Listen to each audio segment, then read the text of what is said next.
Salut! Si j'ai les yeux un petit peu rouges, c'est parce que je viens d'éternuer. J'ai eu quelques. Ah oui, avec le temps qu'il fait actuellement. Donc, bon, après, voilà, j'attends un petit peu. Ça sert à rien de commencer avec personne en ligne, bien sûr. Ah bah, ça arrive. Eine Person. Oh tiens, au garde à vous. Salut Laurence. Comment ça va? On se voit samedi prochain. J'attends un petit peu avant d'attaquer. C'est Marilyn.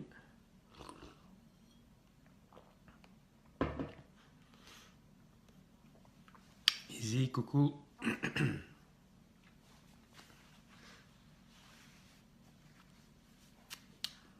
Tiens, Sonia. Donc, tout doucement, je vais commencer à expliquer pourquoi on va dire waouh, qu'est-ce qui lui arrive là? Il fait des lives un après l'autre. Eh bien, bah, il faut en profiter aussi longtemps qu'on a la possibilité de partager de l'information.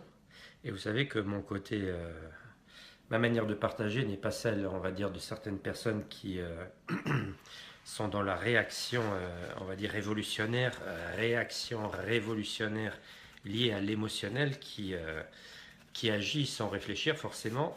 Moi, j'aurais plutôt tendance à être du côté réflexion d'abord et après action. Et par réaction, c'est un petit peu ça la différence aussi. Voilà, parce qu'il faut savoir que ceux qui contrôlent tout ça, les personnes qui sont vraiment, on va dire, aux manettes, et pas les personnes qu'on veut nous faire croire, ce sont des personnes qui ont des connaissances voilà, qui dépassent tout entendement concernant les réactions humaines, la psychologie humaine, etc. Donc pour eux, c'est du petit lait, on va dire, pour nous manipuler. Bon, je ne vais pas refaire maintenant, je ne vais pas vous redire ce que j'ai dit dans la vidéo qui a été faite juste, c'était avant-hier, donc avant-hier soir. Non, non, je vais vous donner encore un complément d'information par rapport aux événements qui vont se produire le 24 apparemment, où j'ai expliqué, j'ai dit attention, c'est un piège, il faut surtout pas y aller, mais bien sûr, ils vont y aller, les mignons, ils vont y aller dans leurs petits gilets jaunes pour bien que les forces de l'ordre de l'autre côté puissent identifier sur qui il faut taper. Donc c'est vraiment, à un moment donné, ça devient même comique, tragique comique d'une certaine manière. Déjà, cette dame qui s'est autoproclamée d'une certaine manière, dont je ne dirai pas son vrai nom, je l'appellerai Micheline, on va l'appeler Micheline, puisque c'est presque ça. On se dit, mais d'où elle vient cette dame-là? Qui c'est qui? Et puis elle dit, ouais, donc j'aimerais bien que toutes les personnes qui organisent les manifestations dans les régions viennent par message privé, patati patata. Mais je dis, à un moment donné, il y a une vidéo qui circule où il y a une dame qui explique ça, qui est aussi on va dire une, une personne que j'apprécie énormément dans ses partages. Donc elle dit aussi, mais d'où vient cette bonne femme qui qui est invitée à toutes les émissions des chaînes qui sont contrôlées par le système? Donc à un moment donné, c'est gros comme un camion, je veux dire, il n'y a même pas besoin d'aller chercher plus loin. Donc ici, j'ai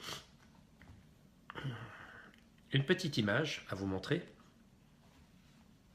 Je vais la mettre dans le sens, voilà, comme ça vous la verrez bien grande. Regardez cette image-là. Surtout la valeur aussi. Bon, maintenant, je ne sais pas si vous la voyez à l'endroit ou à l'envers, mais c'est donc la valeur 17 qui est indiquée. Et nous avons donc une dame qui verse de l'eau, et puis on appelle cette carte, bien sûr, l'étoile. Et ici, il y a même marqué le toile. Donc, l'étoile, voilà, le 17, l'arcane majeur numéro 17. Et c'est en référence, bien sûr, c'est quand même étrange que tout a été... pardon. Tout a été lancé le 17. Le 17 novembre, et comme je l'ai expliqué plusieurs fois, le 17 novembre, tiens, comme par hasard, ça tombe sur la Sainte Élisabeth. Et quand je décompose elle, Isabeth, je tombe pas sur elle, Lizarde, Bert, qui voudrait dire donc l'histoire des reptiliens. Donc là, on rentre dans le monde de David Icke avec ses conneries de reptiliens. Non, elle, Isabeth, ça veut dire Dieu. Elle, en hébreu, ça veut dire divin, Dieu. Donc en arabe, c'est Al. Et donc ça veut dire le spiritus, en fait, l'esprit qui est derrière ces deux lettres L. Isa, ben voici Isa, donc là on a les étoiles, vous voyez, donc étoile, Isa, et Beth, c'est donc une racine à un mot qu'on reconnaît facilement, Bethléem, qui est le lieu du baptême, donc du Christ. Élisabeth, baptême, étoile, divin, donc c'est une référence à la déesse mère Isis, qui est très importante apparemment pour les élites. Elle est vénérée dans toutes les grandes loges maçonniques, puisqu'elle représente en fait la source mère, c'est-à-dire notre mère à tous. En gros, c'est le cantique, le chant quantique, c'est-à-dire cette zone informationnelle qui est inépuisable, qui est donc infinie, qui représente l'abondance. Et il est clair que pour les kabbalistes, ceux qui sont dans la magie, mais quand on parle de magie, on parle de magnétisme, automatiquement, il est clair qu'ils ne font pas tout et n'importe quoi, n'importe quand. Il y a une sorte de calendrier, une logique énergétique électromagnétique, parce que quand on parle de magie, on parle de magie blanche, bien sûr, et de magie noire. Mais dans le monde du magnétisme, on ne dit pas de la magie blanche, de la magie noire, on dit le plus et le moins. C'est-à-dire que si je commence des actions particulières à des moments précis qui sont reliés à des énergies, des informations, donc comme ici on a en l'occurrence la Sainte Élisabeth, automatiquement ça connecte l'action à un égrégore, c'est-à-dire une forme pensée, une énergie, une information qui est densifiée depuis la nuit des temps, surtout en ce qui concerne Isis, qui est la déesse mère la plus vénérée à travers le monde. Et donc ça peut être un hasard, bien sûr, de dire oui, ben c'était quoi? Ben, c'est tombé sur la Sainte Élisabeth, point à la ligne. Je dis oui, mais attends, le 14 mai, et là ça devient intéressant. D'abord, je veux dire, avant de vous parler du 14 mai, je vous montre ça, c'est moi. Voilà, et c'est aussi vous, si vous voulez. Donc nous, on représente plutôt cette carte-là. Vous voyez? Le mat.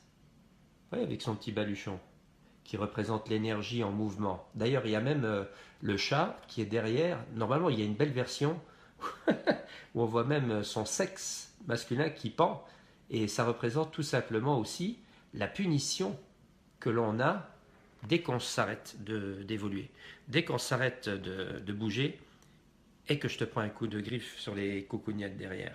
Donc, c'est-à-dire le mat, le fou, ben c'est un peu moi, c'est vous aussi, si vous avez compris toute la logique de cette carte, cet arcade majeur.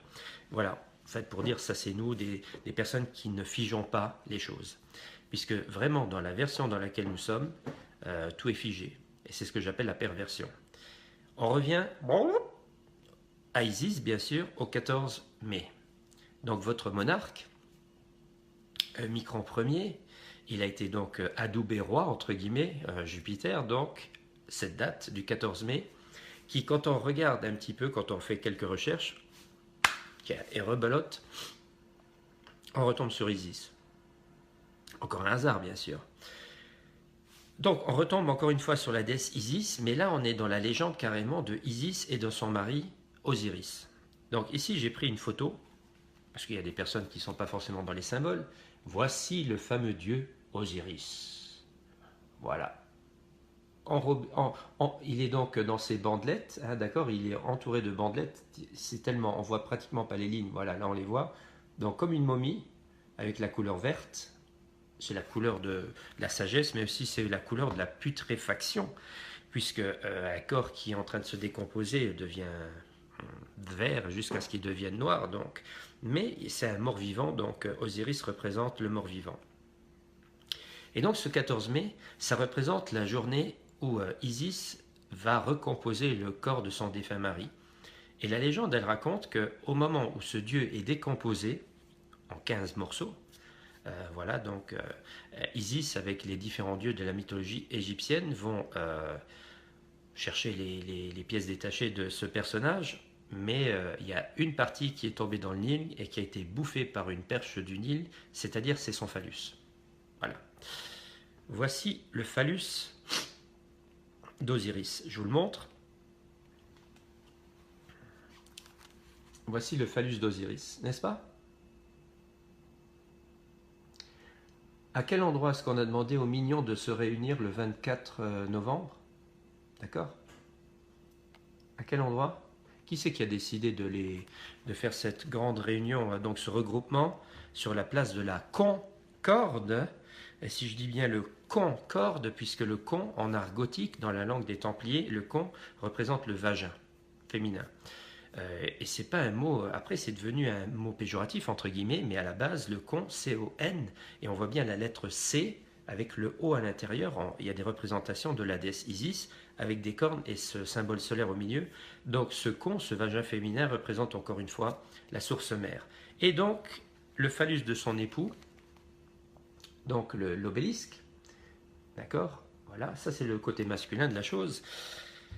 Eh bien, on dit aux petits mignons d'aller se réunir le 24 novembre, donc donc sur la place de la Concorde, où donc l'homme aux castagnettes, hein, je ne vais pas utiliser son nom, l'homme aux castagnettes, donc le premier policier de France, il a bien donné l'interdiction de se réunir à cet endroit-là. Donc ça fait beaucoup de hasard tout ça à un moment donné quand on voit tous les symboles en passe. Bien sûr, je peux vous dire que la première allocution que Micron Ier a fait, c'était devant une grande pyramide, celle du Louvre, etc., etc. Donc tout le symbolisme va toujours dans cette direction-là. Donc à un moment donné, c'est tellement téléphoné. Une dame qui s'appelle Micheline, je l'appelle Micheline, je ne vais pas dire aussi son vrai nom, mais cette dame qui dit aux personnes, ouais, on va devoir patati, patata, les vestes, les gilets jaunes, on va y aller, on va aller sur Paris, on va faire une petite boucle révolutionnaire comme on l'a déjà connu. Il y aura l'année prochaine exactement 230 ans qu'il y a eu cette fameuse révolution, cette révolution française, où les personnes disent mais oui mais bon c'est juste, il faut qu'on les dessaque de leur poste, il va falloir reprendre le pouvoir. Je dis mais attendez les gars, d'abord pour commencer c'est pas eux qui ont le pouvoir, puisque ce sont des pantins qui sont mis en place par ceux qui ont le vrai pouvoir, c'est-à-dire des personnes qui contrôlent le système économique financier mondial depuis, et c'est pas depuis quelques décennies, c'est depuis des siècles et des siècles et des siècles que ça fonctionne comme ça. Parce qu'il faut s'imaginer qu'à des époques très reculées déjà, quand un bateau voulait transporter de la marchandise sur le Nil, il devait déjà payer des taxes qui allaient directement vers le clergé. Donc on comprend à un moment donné que ceux qui contrôlent vraiment le monde, qui contrôlent aussi ces pantins qu'on met au pouvoir, que ce soit des présidents ou des monarques, parce que même dans cette hiérarchie, dans cette structure hiérarchique pyramidale qui est leur symbole, même ce qu'on appelle les monarques sont encore hiérarchiquement en dessous. D'accord ? Eux-mêmes, ils sont encore c'est des grosses pièces, on va dire, sur l'échiquier. C'est pas des pions, on va dire, c'est des tours, c'est des cavaliers, mais ça reste malgré tout des pions. Et il y a une élite qui est par-dessus tout ça, qui joue là-dessus. Et là, actuellement, l'échiquier qui est en train de se profiler, c'est d'un côté le peuple, et de l'autre côté, bien sûr, ces autres pions qui représentent le gouvernement avec leur garde rapprochée qui représente les forces de l'ordre. Et c'est là où j'explique encore une fois que d'aller faire cette marche sur Paris, pour moi c'est une sorte de rituel qui est organisé, qui va dégénérer bien sûr, puisque si on voit déjà des personnes se taper dessus pour acheter des pots de Nutella, je ne vous dis pas que ce que ça va donner sur Paris. Il y a une personne qui m'a envoyé un message qui était quand même assez intéressant, un message intéressant, parce que j'ai pas encore vu le film, d'ailleurs je vais aller le voir probablement demain ou après-demain. C'est la suite des Animaux extraordinaires. Donc c'est un film qui fait partie de la série des Harry Potter, et le film il finit quand même sur une drôle de séquence où l'acteur Johnny Depp, qui incarne un mage noir justement, il est sur Paris, il est à Paris, et il dit, en regardant pratiquement la caméra, je déteste Paris. Et qu'est-ce qui se passe? La tour Eiffel, elle explose. Et le film s'arrête comme ça brusquement sur cette séquence-là. Est-ce que c'est hasard si ce film hollywoodien sort exactement avec les événements qui sont en train de se profiler sur Paris? Donc je ne suis pas forcément sûr que ça soit aussi un hasard, tout comme plein de symboles qui sont régulièrement montrés dans le monde du cinéma. Je prendrai pour exemple bien sûr les événements du 9/11 qui ont été régulièrement montrés dans différentes fictions, que ce soit Retour vers le futur, Die Hard, Matrix, etc., où on parlait déjà des événements du 9/11 bien avant l'heure.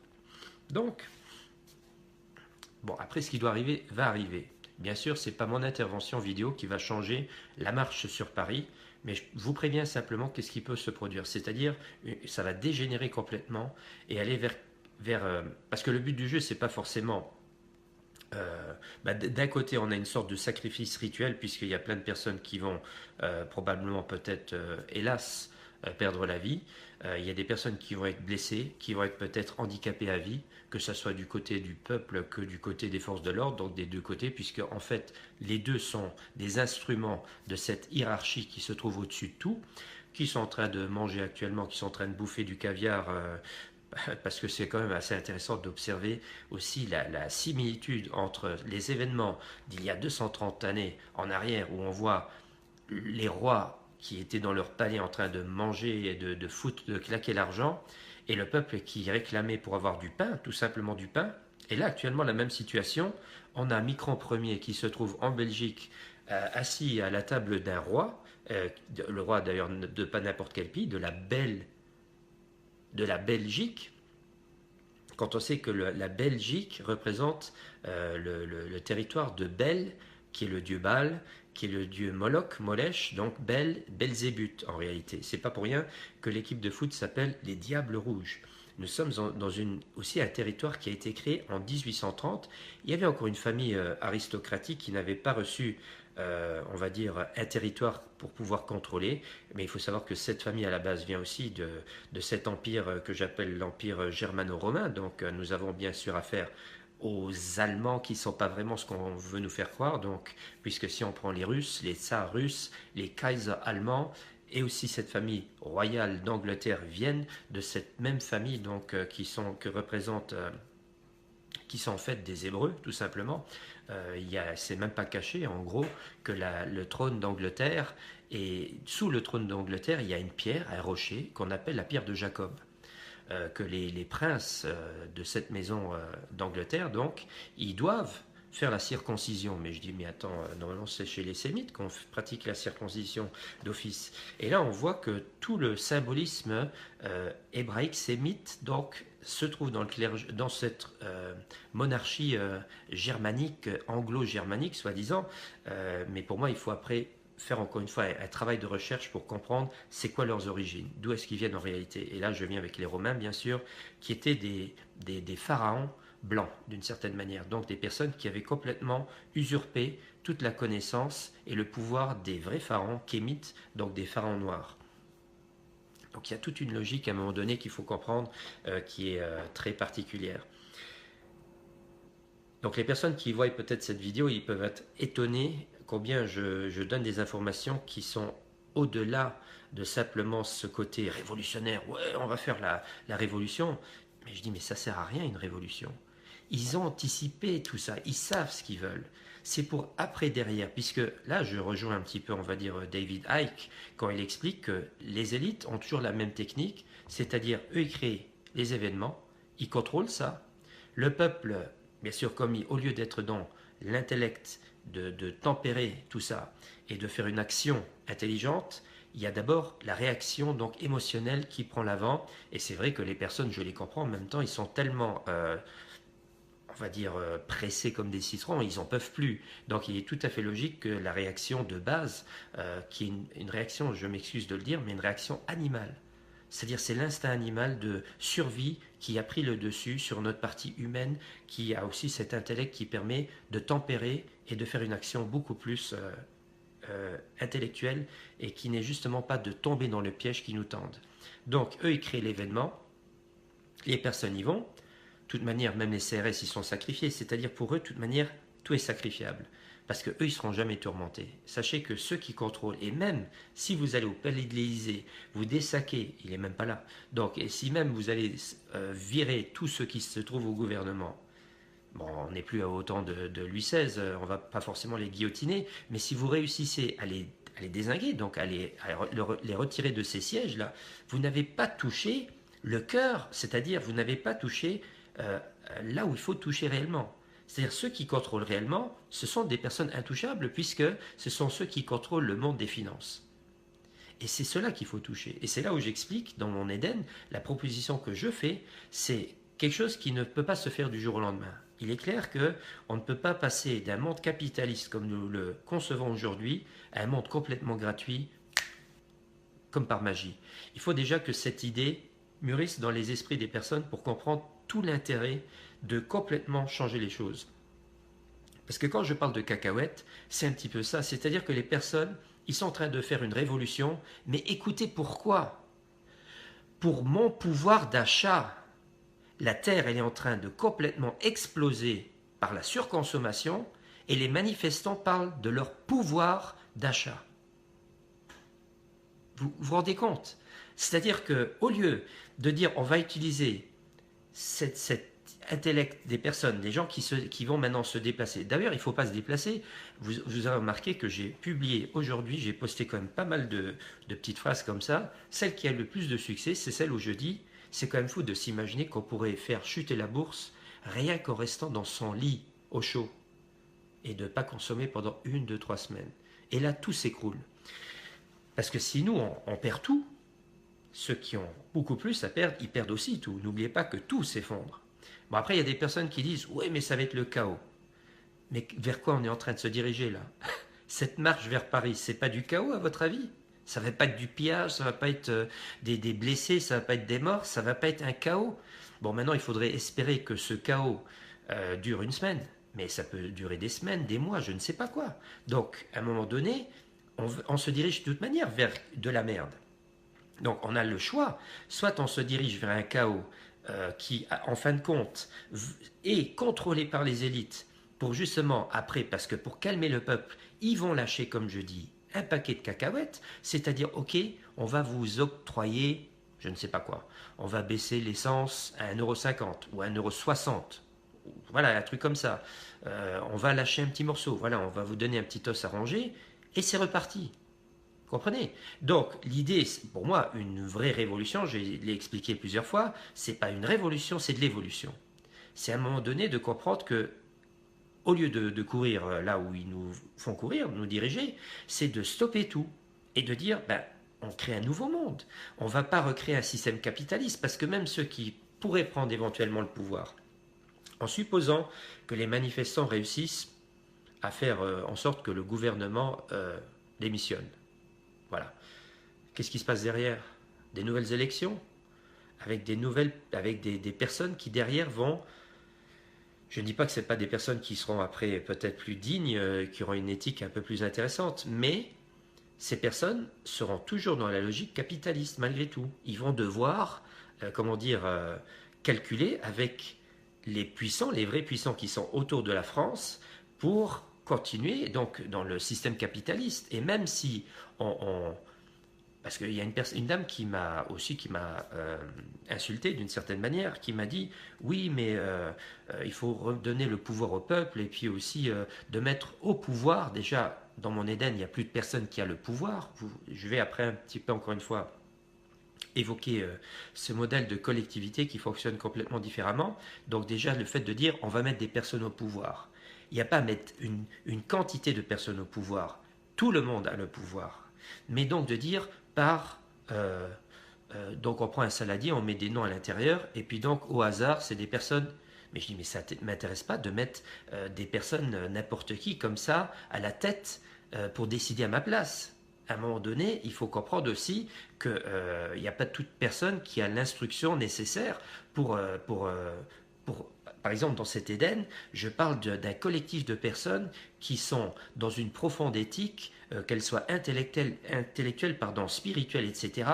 Et ce sont des personnes qui vont, entre eux, avoir de grandes discussions, et après, une fois qu'ils ont des idées, ils ont de bonnes idées, ils le proposent au peuple, et c'est le peuple qui, par référendum, va toujours décider si oui ou non on applique cette nouvelle règle dans cette collectivité. Mais ces personnes n'ont aucun pouvoir. C'est simplement des personnes qui ont déjà, pour commencer, œuvré sur eux, spirituellement parlant, et là on pourrait parler d'alchimie, bien sûr, qui n'ont plus ce côté égocentrique, ce côté moi-je, ce côté possessif, qui sont vraiment dans une pensée globale, et donc automatiquement les propositions qu'ils vont faire, il y aura toujours la réflexion écologique et donc et l'éthique aussi par rapport au règne animal et des choses comme ça. Donc ces personnes vont toujours avoir des propositions qui seront théoriquement, si ce sont vraiment, parce que là, si vraiment sur les propositions faites, on va dire un gros pourcentage est toujours refusé par le peuple, ça veut dire que ces personnes n'ont pas leur place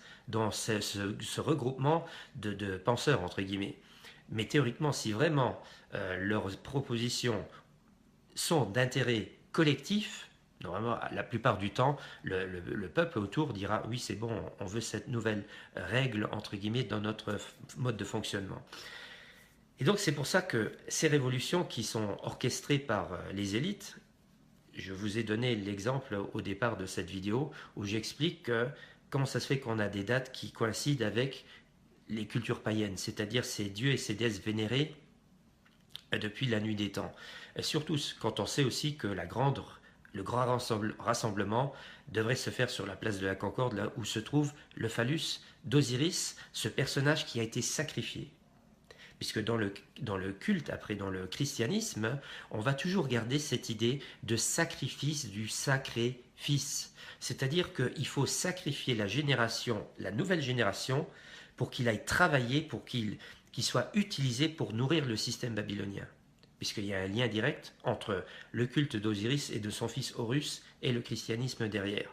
Donc toujours cette idée de sacrifice. Là, nous avons des personnes qui sont en marche pour aller vers la capitale française.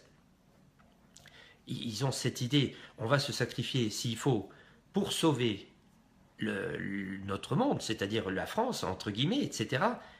Mais c'est un sacrifice qui a été prévu par les élites. Donc, et encore une fois, c'est pour après imposer des lois qui seront encore plus strictes. Puisqu'ils vont dire, écoutez, regardez ce qui s'est passé, regardez combien de pertes et patati, patata de dégâts. Pour votre sécurité, nous allons maintenant devoir faire des lois plus strictes encore. D'accord? Et là, on parle du micro-puçage, donc cette puce qui tout doucement est en train de s'implanter, entre guillemets, déjà dans les esprits des personnes, d'accepter cette éventualité de pouvoir porter une puce. Et là, donc, le monde de George Orwell, il commence complètement à se mettre en place, donc ce monde totalitaire qu'on appelle le nouvel ordre mondial.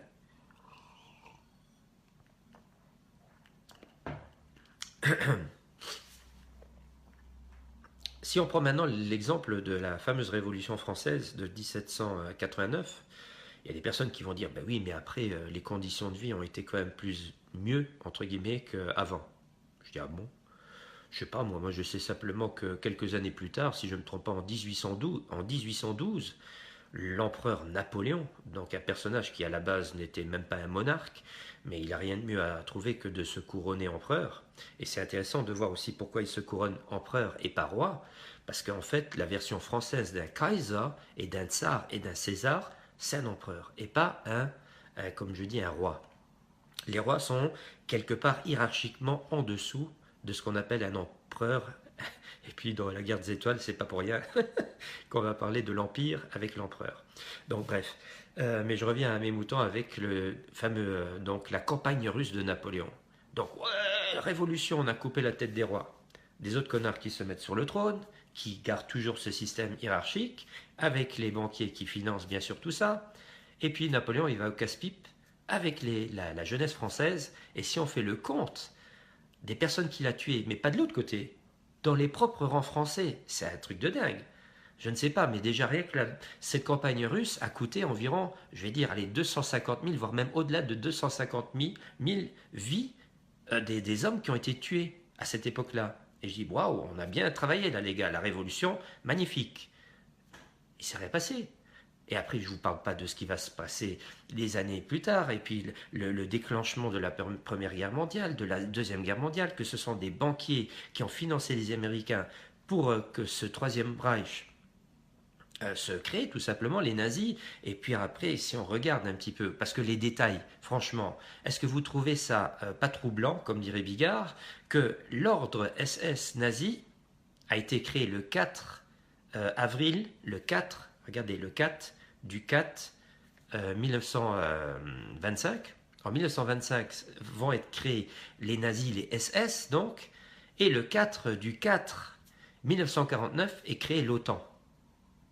Merde, attends. Et quand on regarde le bâtiment de l'OTAN qui a été inauguré l'année dernière par Trump, qui se trouve à Bruxelles en Belgique, regardez la forme de ce bâtiment vu du ciel. Ce sont les runes que les nazis portaient sur leurs uniformes. Il y avait même un officier nazi qui s'appelait Adolf Heusinger, pas Adolf Hitler. C'était un général qui faisait partie de l'élite nazie. Donc Adolf Heusinger va devenir le président de l'OTAN dans les années 50. Est-ce que vous trouvez ça normal? Donc vous comprenez que derrière tous ces agissements, il y a toujours cette même élite qui se fout royalement de nous et qui se fout de notre gueule. Et ce qui est en train de se produire là actuellement, c'est du même gabarit. Nous sommes toujours dans quelque chose qui ressemble à une manipulation orchestrée par des magiciens qui nous donnent l'illusion que c'est nous qui avons le choix de cette mobilisation révolutionnaire, mais en fin de compte, ça sera pour encore mieux nous contrôler derrière.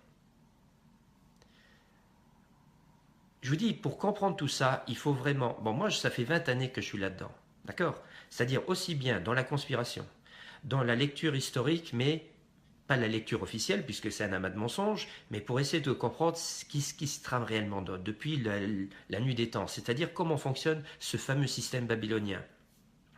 Que nous sommes des esclaves maquillés, nous donnant l'illusion que nous ne sommes pas esclaves, mais en réalité, nous sommes toujours à la merci de ce système capitaliste que j'appelle le système qu'on appelle normalement couramment aussi le système babylonien. Achat, vente. Et pour eux, tout est monnayable. Les humains, les bébés avortés pour faire des produits de beauté, enfin tout, nous sommes vraiment un produit pour eux. Nous sommes un numéro de sécurité sociale, nous sommes une reconnaissance de dette, nous devons travailler pour rapporter de l'argent au système, c'est ce que nous sommes. Ils n'ont aucun scrupule par rapport à l'humanité. Ce sont des personnes qui se trouvent dans des lieux, ils vivent complètement déconnectés de la réalité dans laquelle nous vivons et ils nous exploitent depuis des siècles et des siècles. C'est comme ça. Encore une fois, je comprends le mouvement des Gilets jaunes, je les respecte d'une certaine manière. Après, là où ils m'agacent, c'est quand je vois des personnes, au lieu d'aller dans un troquet, dans un bistrot du coin français, ils ne trouvent pas mieux que d'aller manger un Big Mac ou d'aller boire une saloperie chez McDonald's. À un moment donné, il faut être cohérent aussi dans ce qu'on fait. Mais là, on voit bien que l'action n'est pas de changer réellement ce monde dans lequel nous nous trouvons. Et je dis par la France, c'est un pays qui peut s'autosuffire. Il est clair que la France, c'est quand même un pays assez grand, où demain, si on crée cet Éden, il est vrai qu'on va devoir faire certains sacrifices par rapport à des produits importés, mais la France pourrait s'autosuffire pour créer déjà un micro-Éden, on va dire, national. Bon, après, on peut me dire toujours aussi, toi, tu parles pour les Français, tu n'es même pas français. Je dis, écoutez, moi, je suis de famille française depuis des générations du côté de ma mère, et je me sens tout à fait concerné par ce qui se passe en France, et j'aime la France. J'aime la langue française. C'est un magnifique pays. Et je me sens profondément francophone. C'est une langue tellement riche d'un point de vue ésotérique. Les régions françaises sont magnifiques. On n'a même pas besoin d'aller voyager dans le monde tellement la France elle est jolie. Donc je me sens très très touché par ce qui se passe en France. Même si je suis luxembourgeois de par mon père, mais je me sens très francophone. Donc je me donne ce droit de vous informer par rapport à toutes les choses que j'ai découvertes. Et en même temps, il faut comprendre que j'ai rien d'autre. Je peux pas faire plus que ça. C'est-à-dire, ça va faire des années et des années que je consacre à mes recherches, à mes découvertes. Je comprends le système, je vois le piège qui est tendu. Bien sûr, c'est un piège qui est récurrent. C'est pas comme ils essaient quelque chose. C'est du réchauffé de chez réchauffé. Et on ne change pas une équipe qui gagne, d'accord? C'est-à-dire, si les gens, on leur creuse le trou devant leur nez et ils tombent dedans, ben on va le recreuser la prochaine fois. Donc je fais ce que je peux faire, c'est-à-dire donner l'information. J'ai bien peur que ce qui va se produire derrière va aller dans la direction que je viens de vous dire, puisque les personnes qui me suivent déjà depuis un certain temps ici, qui savent que je ne suis pas quelqu'un qui veut tirer la couverture sur moi, cet Éden, je suis une personne parmi les autres dans cet Éden que je propose. C'est-à-dire, je n'ai aucun statut, rang de président, des conneries comme ça. Je n'ai aucune ambition de me trouver à la tête de quoi que ce soit. Cet Éden est un monde où la logistique fonctionne d'une manière telle que chaque personne a exactement les mêmes droits, les mêmes devoirs, un seul devoir. C'est ça ce qui est, on va dire, entre guillemets, aussi rigolo dans ce monde que je propose. Le seul devoir, entre guillemets, c'est de donner 16 heures de son temps par semaine pour la collectivité.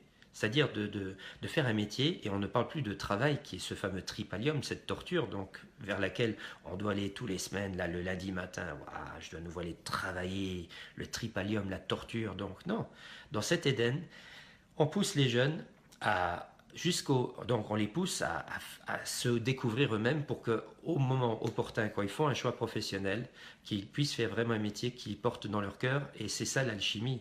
Vous savez, quand vous avez par exemple deux cuisiniers qui ont les mêmes ingrédients, et l'un il fait quelque chose de dégueulasse, l'autre il fait quelque chose de succulent, mais quelle est la différence? C'est l'amour. C'est ça l'alchimie. Et c'est pour ça aussi que dans un monde différent, on crée une collectivité où les personnes font des métiers qui leur font vraiment plaisir, et automatiquement, il n'y a pas cette lourdeur du travail. Hein, même Confucius, le grand sage asiatique, il aurait dit un jour, fais le métier qui te plaît et tu n'iras plus travailler un seul jour de ta vie. Et c'est tout à fait logique. Et surtout si en même temps, on propose aux personnes un monde dans lequel on fait son métier que 16 heures par semaine.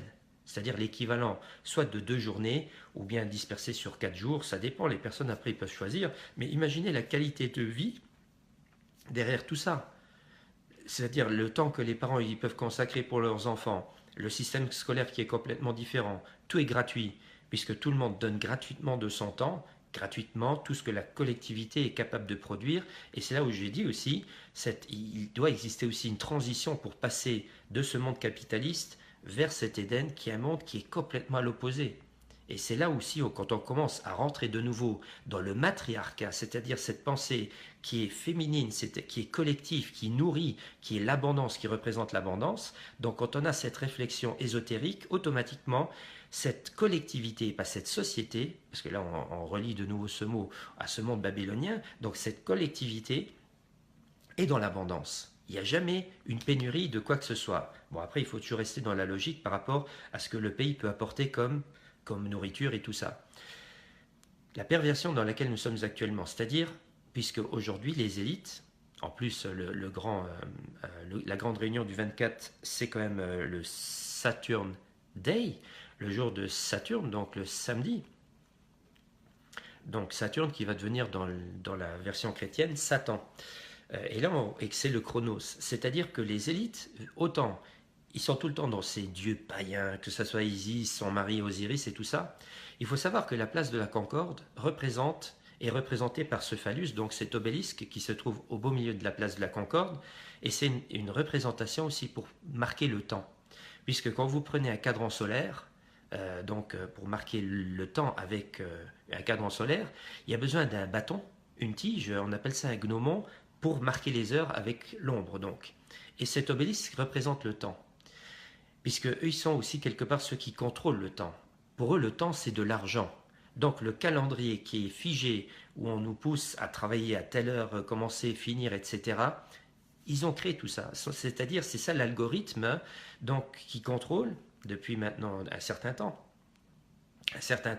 Donc ils ont cette connaissance aussi, on va dire figée, puisqu'on est dans la perversion, c'est-à-dire le monde des lois, le côté strict, le père représente le côté juridique, il représente l'autorité, le père. La mère, elle représente celle qui nourrit, celle qui est dans l'abondance, celle qui est dans l'amour. Le père, je ne dis pas que le père, il n'est pas dans l'amour, mais le père, c'est celui qui donne quelques règles, malgré tout. Même l'Éden que je vous propose, c'est un monde où il y a des règles. On ne peut pas non plus créer demain une nouvelle collectivité, un monde où les personnes ont accès à tout, en disant bon maintenant faites ce que vous voulez, et puis il y en a qui vont encore prendre tout, enfin qui n'auront pas encore compris qu'on peut créer aussi une collectivité où tout le monde a une part du gâteau, et que ce gâteau il est tout le temps en train de se régénérer, puisque chacun œuvre pour la collectivité, et ce qui fait qu'automatiquement il n'y a jamais de manque. Il ne manquera jamais rien, puisque chacun est dans sa spécialité, il donne de son temps, et automatiquement tout le monde peut bénéficier de ce monde complètement gratuit. Et là c'est la clé. On comprend à un moment donné que le fait de se libérer de cette idée qu'il faut avoir de l'argent ou une monnaie d'échange pour faire fonctionner, là on parle d'une société encore une fois, ben oui, si on est dans l'idée de la société, là on parle business, on parle argent, on parle de capitaux, on parle de possession, on parle de pouvoir d'achat, mon pouvoir d'achat. Mais je dis, mais écoute, qu'est-ce que tu veux? Est-ce que tu veux plus d'argent pour encore plus, si la branche plus rapidement sur laquelle on est assis, ou bien est-ce qu'il ne serait pas intelligent d'utiliser l'événement du moment pour proposer une alternative sérieuse, c'est-à-dire évolutif, où on n'est plus du tout dans ce schéma capitaliste.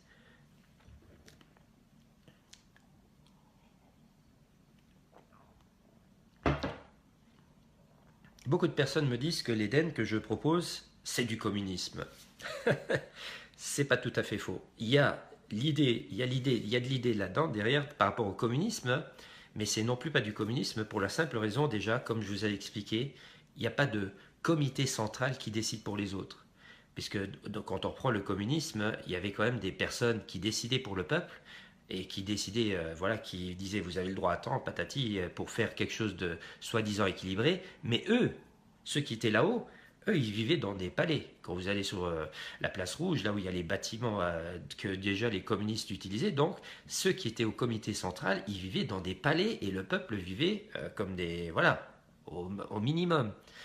C'est pour ça aussi que l'Éden que je propose, c'est pas de l'imposer, c'est de le proposer, c'est d'en parler, c'est de partager l'idée.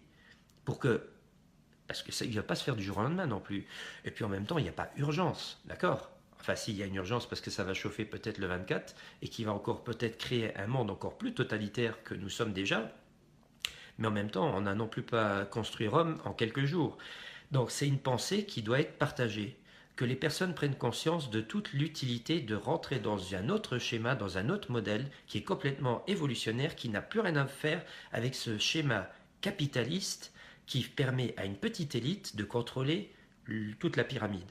Donc c'est ça aussi, c'est de dire, si maintenant vous comprenez ce que je vous dis, d'ailleurs je vais organiser un petit peu partout des conférences où je vais prendre étape par étape c'est quoi Eden, comment fonctionne la logistique, voilà, et tout ça. Donc à partir du moment où les gens vont prendre conscience de ça et vraiment saisir la structure, la logistique, que ça vibre en eux, qui disent waouh, waouh, on est bien là.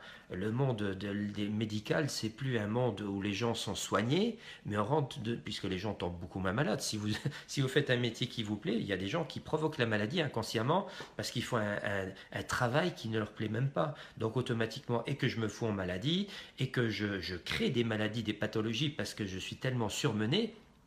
Donc on comprend que le monde, on glisse des quenelles en gros partout avec ce système-là.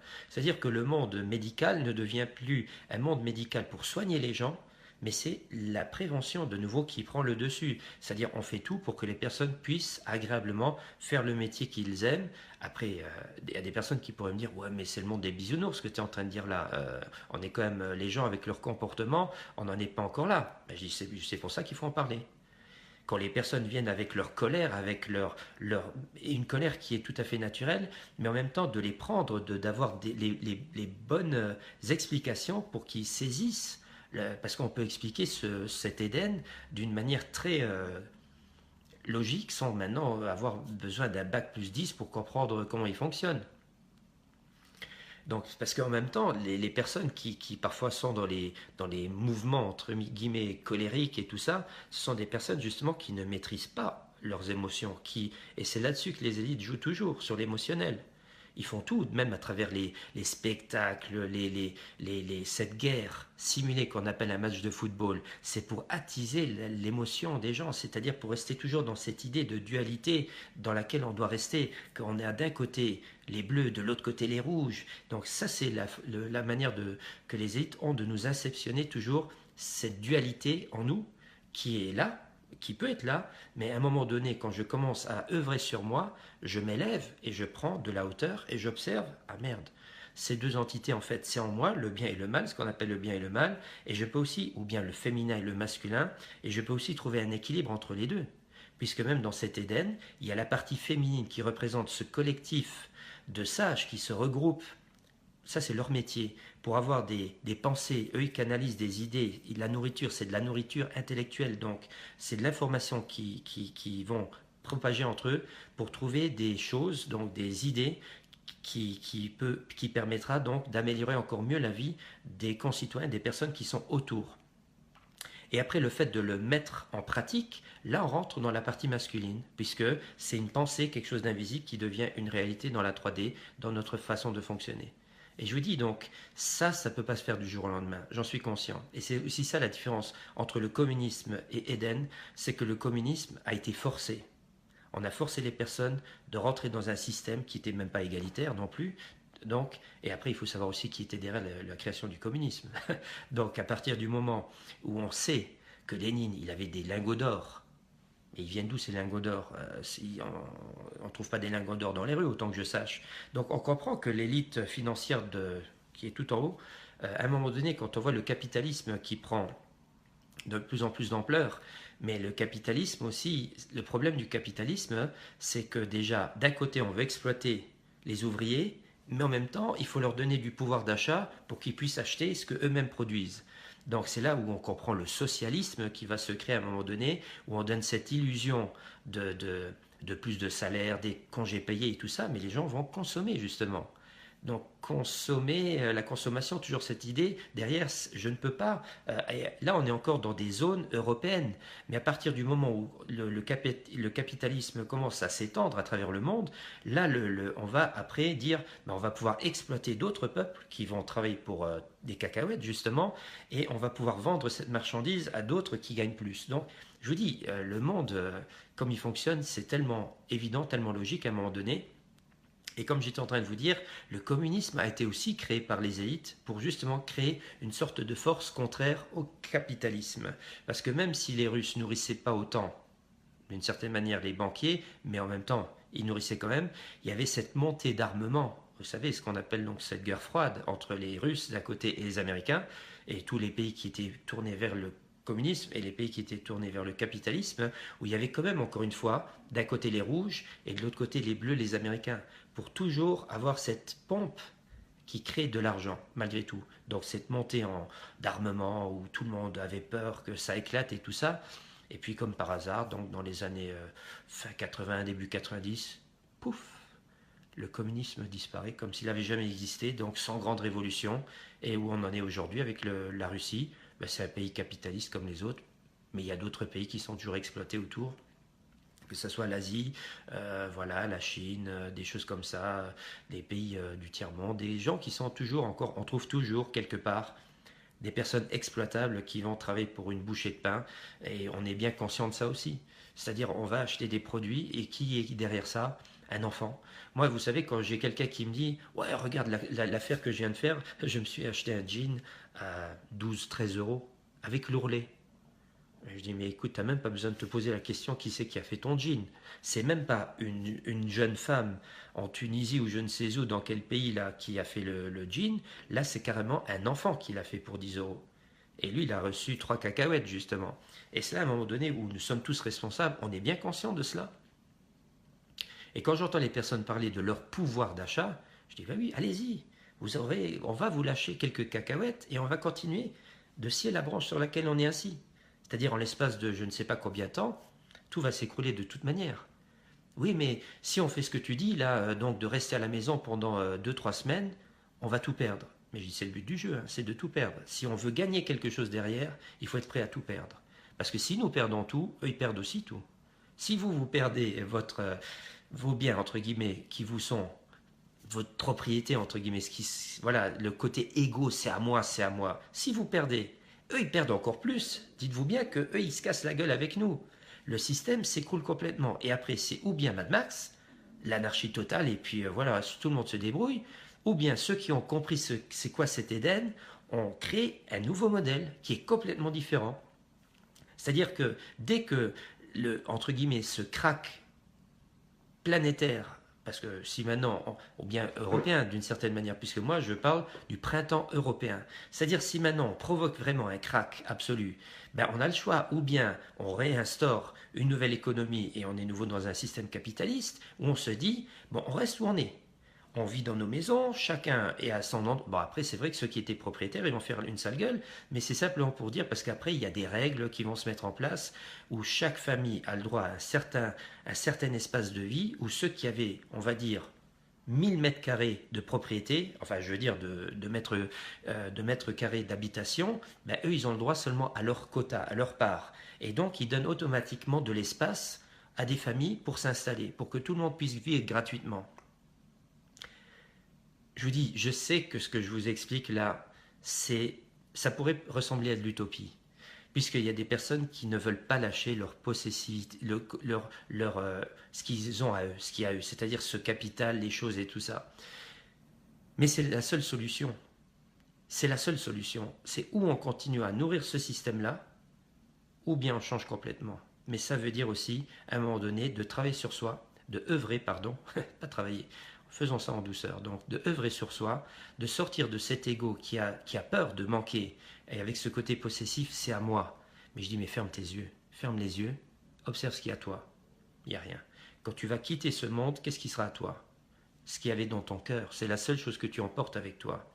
Oui, mais mes enfants, je veux leur laisser quand même des biens. Je dis, dans cet Éden, t'en fais pas. La structure, la logistique, elle est tellement bien faite que tes enfants vont vivre la même vie que toi, puisque c'est la collectivité qui fait en sorte que tout le monde ait quelque chose, et pas simplement cette poignée de salopards qui nous contrôlent depuis maintenant des siècles et des siècles, et qui n'en ont rien à foutre du peuple.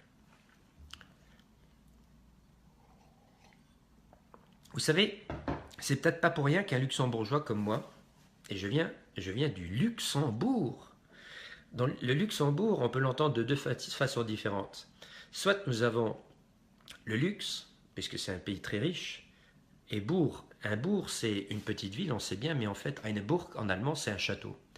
Donc, c'est un petit peu, nous sommes tout en haut de la pyramide, dans notre petit château, dans un monde très luxueux. Mais en fait, le mot luxe, ça veut dire la lumière. C'est peut-être pas pour rien qu'un luxembourgeois comme moi, qui aurait eu la possibilité de rentrer là-dedans, complètement tête baissée, et que je travaille avec les coudes pour me profiler, pour avoir un salaire de dingue, donc de gagner beaucoup d'argent, puisqu'au Luxembourg, on peut accéder quand même à des carrières assez intéressantes, où on va tourner autour de 7, 8, 9, 10 000 euros par mois. Comment ça se fait que je n'ai plus rien actuellement? Je ne suis propriétaire de aucun bien. J'aurais pu, mais à un moment donné, j'ai compris que le fait d'être locataire, ça suffisait, ça allait aussi suffire amplement. Donc, après, c'est vrai que quand on est locataire, tout l'argent qu'on donne tous les mois là, à ce propriétaire, c'est de l'argent perdu. Mais ça m'a permis quand même de comprendre qu'on n'a pas besoin forcément d'être propriétaire. Et donc, au-delà de ça, de me dire, mais en fait, je m'en fous. La seule chose que j'ai besoin, c'est un toit. C'est de pouvoir vivre dans un lieu sain, propre, bien aménagé. Ça, c'est de ce que mon corps a besoin pour vivre une vie. Et après, à côté de ça, d'avoir quelque chose à manger, de pouvoir faire une occupation qui m'intéresse pour la collectivité, d'avoir des gens autour de moi que j'apprécie, avec lesquels je vais avoir des partages enrichissants, pour pouvoir me grandir jour après jour, de grandir de plus en plus, mais comment? Intellectuellement, spirituellement, etc. Ça, c'est les choses importantes. Mais est-ce que vraiment, quand on prend les personnes qui sont complètement enchaînées par leur possession, puisqu'ils ont peur de le perdre, ils ont peur de partager, puisque voilà, si demain il me manque un morceau, peut-être que demain j'en aurai besoin, etc. Vous comprenez, donc c'est peut-être pas pour rien que le luxembourgeois que je suis, qui observe le Luxembourg, je vois les personnes, ils sont... Est-ce que vous pensez vraiment qu'ils sont heureux de l'autre côté? Ils sont en train de combler tout le temps leur manque, leur manque intérieur par des acquisitions à l'extérieur. Et que je t'achète une nouvelle grosse bagnole, et que je t'achète une montre de luxe, et que je te vais dans des vacances qui coûtent un bras. Parce que les vacances des luxembourgeois, je vous fais remarquer que ce n'est pas des petites vacances dans le camping de, de Patrick Chirac, d'accord? C'est des vacances à Dubaï, dans les palaces, dans les grands hôtels complexes hôteliers espagnols, à des vacances 10 journées à la 7-8 000 euros. Vous comprenez? Donc c'est comme ça que vivent les luxembourgeois. Ils sont tellement décalés, mais en même temps, ils ne sont pas plus heureux. Il y a un taux de suicide au Luxembourg qui est très important, il faut le savoir. Et c'est connu ça. C'est pas la richesse qui fait qu'on se sent mieux. Au contraire, on a peur de perdre. Voilà. Et pourquoi? Parce que ça m'appartient à moi. Mais t'es qui toi? J'avais expliqué à un moment donné, quand l'enfant crée son ego, le bébé, quand on prend les enfants jusqu'à un certain âge, ils ne se reconnaissent même pas dans le miroir. Et déjà, le mot reconnaître, ça veut bien dire reconnaître. Il y a le con, de nouveau, donc le principe féminin qui est caché dedans, et la naissance. C'est-à-dire, il y a la naissance, c'est là que naissent les sens, et cet enfant, qui n'a pas encore d'ego, qui ne se reconnaît pas dans le miroir, il est dans l'unité, tout simplement. Et quand il prend un objet dans sa main, Il ne peut pas dire c'est à moi puisque le moi-je n'existe pas. C'est simplement quand il va commencer à un moment donné à se reconnaître, il va réfléchir, là il va se diviser des autres. Il y a une division, une scission qui se crée dans sa conscience qui va faire qu'à un moment donné, il arrive à s'identifier par rapport aux autres. Et là, quand vous lui donnez quelque chose dans les mains, c'est là qu'on a le choix. Pour les personnes qui me regardent là, quand vous avez des enfants en bas âge, vous avez le choix de dire à cet enfant, quand il se reconnaît, à partir du moment où il va se reconnaître, et qu'il prend un objet dans ses mains, vous avez le choix de lui dire, soit c'est à toi, ou c'est à nous. Et déjà, encore une fois, déjà rien que d'un point de vue psychologique, et on appelle ça de la PNL, la programmation neurolinguistique, le fait de dire c'est à nous, ben ça entraîne dans sa façon de fonctionner après ce côté collectif. Parce qu'il a eu l'habitude de dire c'est pas forcément à moi dans le sens que à moi.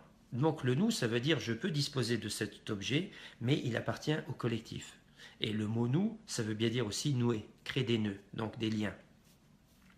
Donc ça, c'est déjà une première approche que les jeunes parents, quand ils ont des enfants en bas âge, devraient avoir. Et surtout, c'est encore mieux, s'il n'y a pas que le papa et la maman et l'enfant, mais qu'il y aurait encore des frères et des sœurs, d'avoir ce réflexe de tout le temps être dans le fameux nous, dans ce nœud qui nous relie tous l'un à l'autre. Mais après, pas seulement de rester dans ce petit groupe familial, d'étendre aussi cette idée à la région et au-delà. C'est-à-dire de dire, mais voilà, c'est ça la réalité en fait.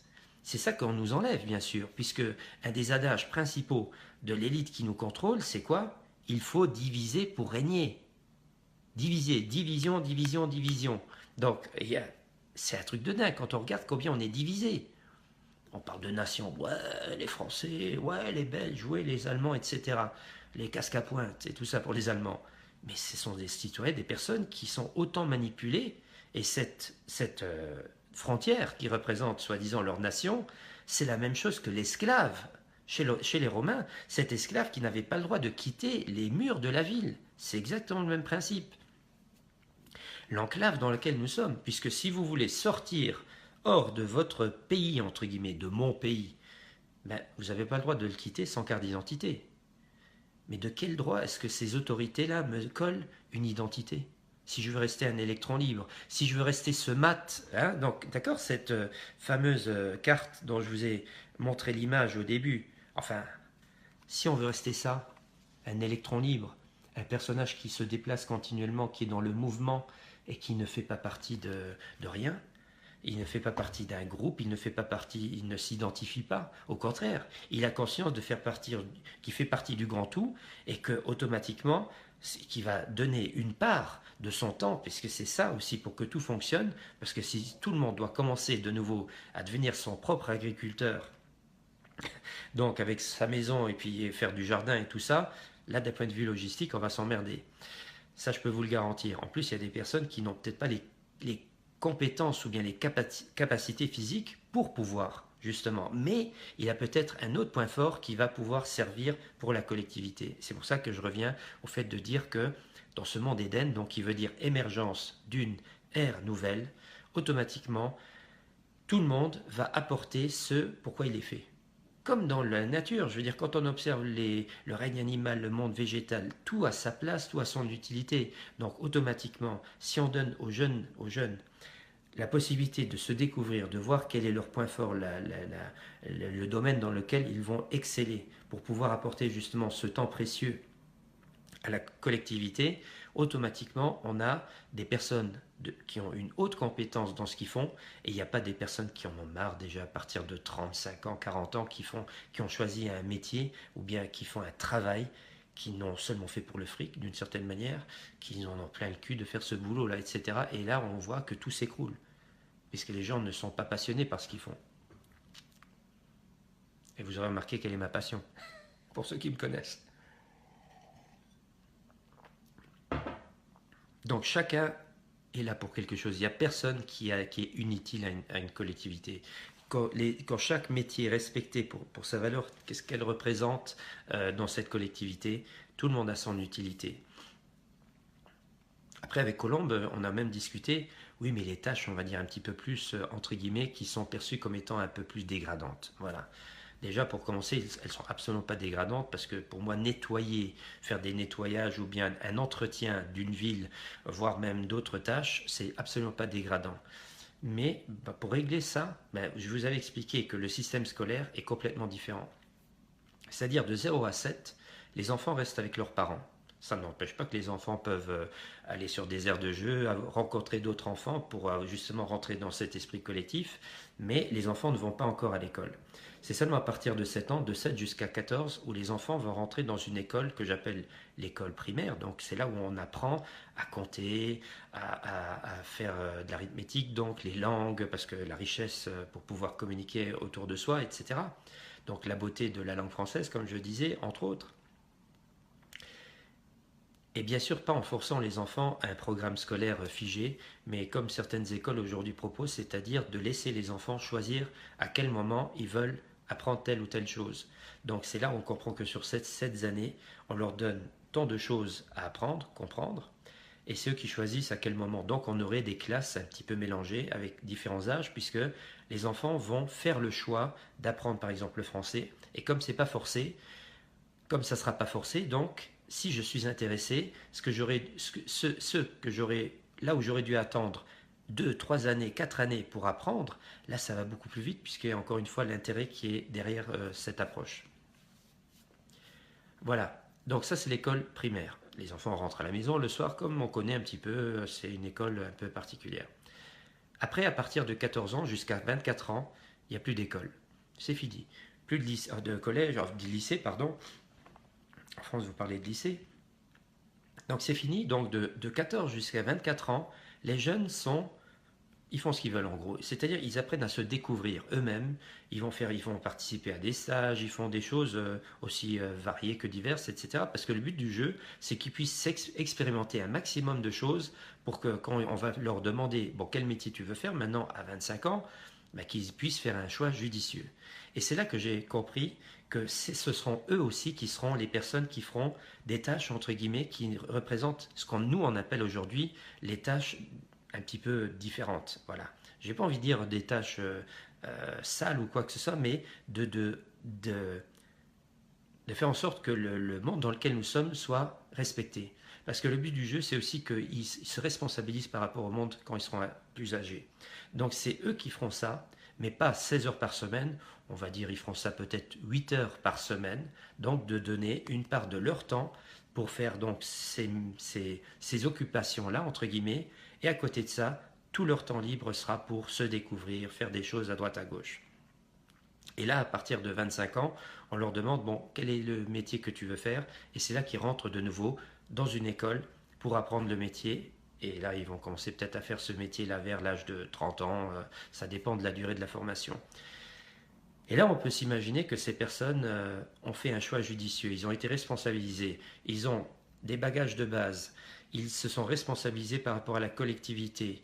Ils ont compris qu'on leur a donné une chance pour faire un choix judicieux d'un métier qui leur plaît. Après, ils rentrent dans le monde de l'occupation professionnelle, donc ce qu'ils aiment faire, donc c'est de l'alchimie pure. Et après, il y a toujours des personnes qui me disent, ouais, mais attends, quand est-ce qu'ils commencent à gagner du fric? Mais je dis, attends, dans ce monde-là, tout est gratuit.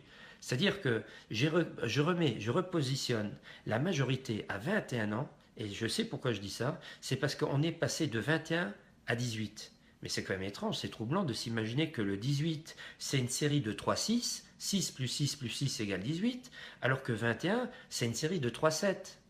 Et là, on comprend que le nombre qui est caché derrière le 18 ans, c'est encore une fois celui que les élites, la vibration qui est cachée derrière, c'est celui du temps, de Chronos. Voilà, je ne vais pas maintenant m'étendre pour vous expliquer toutes mes recherches par rapport au temps, mais rien que pour dire que une minute c'est 60 secondes, une heure c'est 60 minutes et une journée c'est 24 heures. Mais en numérologie, 24 ça n'existe pas, c'est encore une fois 6. Donc on voit bien que le temps représente ce fameux 666 qui est lié à Chronos, donc le dieu du temps, Saturne, ça tourne, et donc Satan en est en plein dedans, c'est-à-dire cette perversion qu'on nous impose qui est liée par rapport au temps. Le temps, c'est de l'argent, vous comprenez?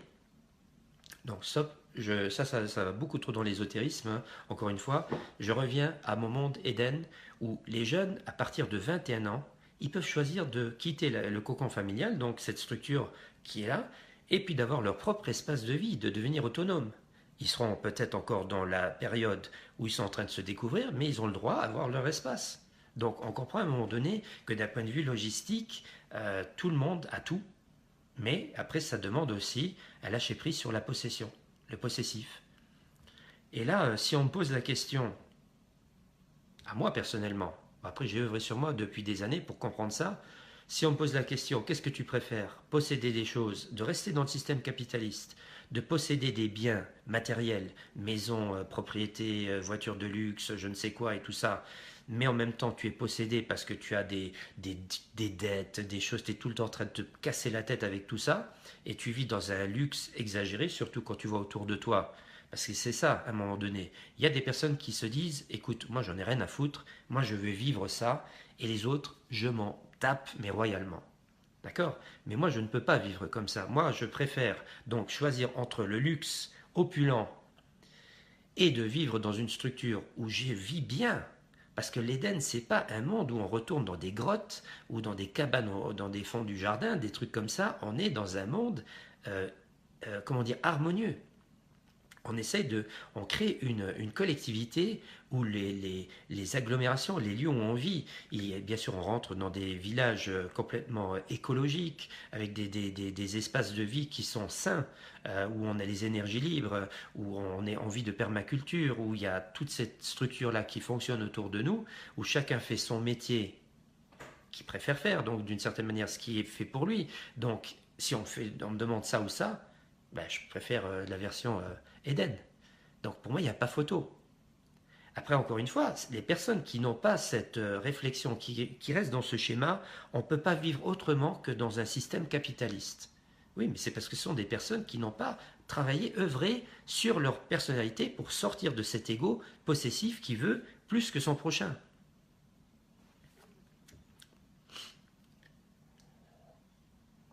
Je vois qu'il y a beaucoup dans le chat, il y a beaucoup de discussion. Bon, vous m'excuserez si je ne suis pas ce que vous dites, parce que quand je suis parti, moi je suis parti, donc j'ai des choses à expliquer. Donc là, je ne suis pas forcément dans un partage, dans le sens échange. Là, je vais de nouveau d'une manière, côté un petit peu, dans un sens, j'essaye de vous informer un maximum. Vous vous rendez compte, j'ai commencé il est 17h à 16h. Imaginez l'information que je viens de vous donner en une heure, une petite heure. Parce que si vous allez revoir la vidéo, ou bien vous le partagez, parce que partager cette vidéo, je veux dire que ça. Donc à partir du moment où vous avez saisi ce que je vous dis, déjà j'ai parlé de cette marche sur Paris. Qu'est-ce que ça peut créer? Entraîner. Après, j'ai encore une fois une petite explication symbolique, ésotérique, historique de cette boucle qui se répète continuellement. Après, je viens toujours avec une solution derrière, c'est-à-dire on pourrait complètement voir un monde complètement différent. Déjà de se l'imaginer d'un point de vue logistique, ce que je fais continuellement, quand je parle d'Éden, bien sûr, je le vibre. Et c'est ça le but du jeu, c'est que les personnes commencent à le sentir en eux. Parce qu'avant que ça devienne une réalité dans notre monde, il faut que les gens le précréent à l'intérieur d'eux. C'est ce qu'on appelle la loi d'attraction. Tout simplement. Pour ceux qui s'intéressent un petit peu à l'ésotérisme, nous précréons la réalité qui se projette à l'extérieur de nos corps physiques, juste après. Donc il y a toujours une précréation. Et c'est notre vérité intérieure qui se projette. Là, apparemment, la vérité qui est en train de se projeter, c'est une énième révolution que les élites contrôlent, puisque c'est pas la première, ils savent exactement que, voilà, et là on retourne sur ce que dit David Icke d'une certaine manière, quand il dit action, donc il y a une réaction par rapport à quelque chose qui est provoqué, eux derrière ils vont tout de suite venir avec leur solution. Donc c'est là à un moment donné où si on veut jouer dans la cour des grands, parce qu'ici on a affaire à des personnes qui sont dans la cabale, dans la magie blanche, la magie noire, des psychologues, des personnes qui ont toute la connaissance, on va dire psychologique, ésotérique, hermétique, métaphysique du fonctionnement de l'humanité. Eux, ils ne tombent plus dans ces pièges. Eux, ils ne peuvent pas tomber dans ces pièges. Même moi, d'ailleurs, vous voyez bien, je ne peux plus tomber dans ces pièges puisque j'ai compris le jeu. Et encore, je dis quand j'ai compris, un gros pourcentage, je ne peux pas dire que je suis à 100%, mais je comprends le fonctionnement aujourd'hui. Je vais finir encore sur une phrase, parce qu'aujourd'hui j'ai l'intention de faire un petit peu plus court, sur une phrase qui est logique. Si vous voulez jouer au poker, vous rentrez dans un casino, la moindre des choses, c'est de connaître les règles du jeu. D'accord? Et bien c'est ce que moi je vous apporte ici. C'est-à-dire, au lieu de se retrouver comme un petit joueur, c'est-à-dire une personne qui se trouve devant un énorme Kasparov, une personne qui sait déjà anticiper 20 coups à l'avance, ou je ne sais pas combien un grand joueur d'échecs peut anticiper, de se retrouver donc face à face avec ces personnes qui nous manipulent et de leur faire comprendre, c'est fini, on a compris, on sait comment ça fonctionne.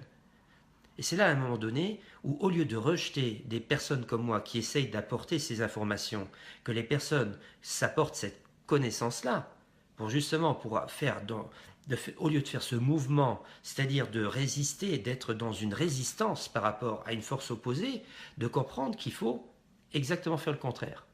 Ou bien comme on dit toujours, il y a des personnes, ouais, on va faire un revirement à 360 degrés. Attends les gars, 360, ça veut dire que tu fais une boucle, donc tu te retrouves de nouveau au même niveau. Déjà, faire un 180 degrés serait déjà un petit peu plus intelligent, mais moi je vous fais simplement remarquer qu'on n'a même pas besoin de faire un grand mouvement. C'est simplement de ne pas se diriger là où il nous demande d'aller. Donc un degré, un petit degré à droite ou à gauche, et on va tout à fait dans un autre potentiel, dans une autre réalité. Voilà. Eh bien, je vous remercie de m'avoir écouté. Je vois qu'il y avait quand même aussi encore pas mal de personnes qui étaient présentes, un petit peu moins que la dernière fois, mais c'est tout à fait logique. Ici, on est en après-midi, il y a beaucoup de personnes qui sont en train de travailler, pendant que moi, je suis ici en train de vous informer. Mais bien, heureusement, il y a le replay qui est disponible. Et mon ami Sébastien, donc, qui va aussi vite que possible, on ne sait jamais, il va aussi vite que possible enregistrer maintenant cette vidéo et la partager sur YouTube. Donc là, il y a aussi les personnes qui ne sont pas forcément sur Facebook qui vont pouvoir entendre ce que j'explique là. Donc, si ça vous intéresse, encore une fois, partagez cette information. Je n'ai rien à gagner là-dedans, rien du tout. Simplement, je suis celui qui pourra peut-être le mieux en parler. Si jamais vous m'invitez à des réunions, des conférences, où j'explique cet Éden, la logistique, la logique, etc. Et qu'on puisse quand même déjà partager l'information que pourquoi pas bloquer le système au mois de mai, comme je l'appelle, donc ce fameux printemps européen, puisque pour moi, le problème qui est actuellement là, c'est-à-dire le fait que les personnes sont de plus en plus, où la ceinture elle devient de plus en plus serrée, je veux dire là au niveau de la ceinture, toutes les années on demande aux personnes de mettre un trou supplémentaire, et de l'autre côté on sait bien qu'il y a des personnes, que ce soit en Arabie Saoudite, le Qatar, bien sûr les sionistes et toutes ces personnes-là qui contrôlent le monde, eux ils s'enrichissent, et avec cet argent qu'est-ce qu'ils font? Ils achètent. Ils sont en train de transformer le monde en une entité privée. Donc là, il faut comprendre aussi un petit peu la logique qui est cachée derrière tout ça. Donc, pour bloquer ça, éventuellement, de proposer le printemps européen, puisque les Belges sont concernés, les Allemands. Et je vais commencer à parler en allemand, parce que je peux parler couramment l'allemand, donc je vais peut-être un petit peu essayer de trouver parmi vous, il y a des personnes qui sont peut-être aussi germanophones, de faire de ce printemps européen ein europäisches Frühling, n'est-ce pas? Donc que les Allemands puissent aussi à un moment donné, parce que vous les Français, vous êtes autant, les Allemands de l'autre côté, ils sont un petit peu plus fiers, mais ils sont autant pressés, enfin un petit peu moins malgré tout, mais si vous voyez un petit peu les salaires des Allemands, c'est non plus pas très brillant. Et la Belgique, donc moi je reste un petit peu autour du Luxembourg, mais après quand on regarde les Italiens, ils n'ont plus rien. C'est que le système D en Italie, les Espagnols, les Grecs, enfin ce qu'on appelle l'Europe justement ce que eux ils veulent garder, d'accord, puisque c'est le rêve de l'élite, c'est de créer cette entité européenne. Ben justement, on dit ok, mais là la déesse Europe qui a été enlevée par le dieu Zeus, on va l'enchaîner, ce fameux dieu Pater Zeus qui représente la perversion, le père. Donc on va l'enchaîner, et là la déesse Europe, elle est de nouveau libérée. Vous comprenez, c'est pour ça que j'ai mis sur une image un taureau qui est enchaîné, avec le symbole de l'euro entre ses cornes pour représenter ce Pater Zeus qui emporte la déesse Europe. Nous représentons le peuple européen, des personnes qui avons tous les mêmes envies, des envies de partage, des envies d'avoir des familles, de voir nos enfants grandir dans une autre collectivité. Donc c'est ce fameux printemps européen que je propose, qui commencerait le 6 et qui finirait peut-être, je dis bien le 19, où on ne consomme plus, ou bien vraiment réduire les consommations au minimum pour leur faire peur, pour leur montrer qu'on a compris leur jeu.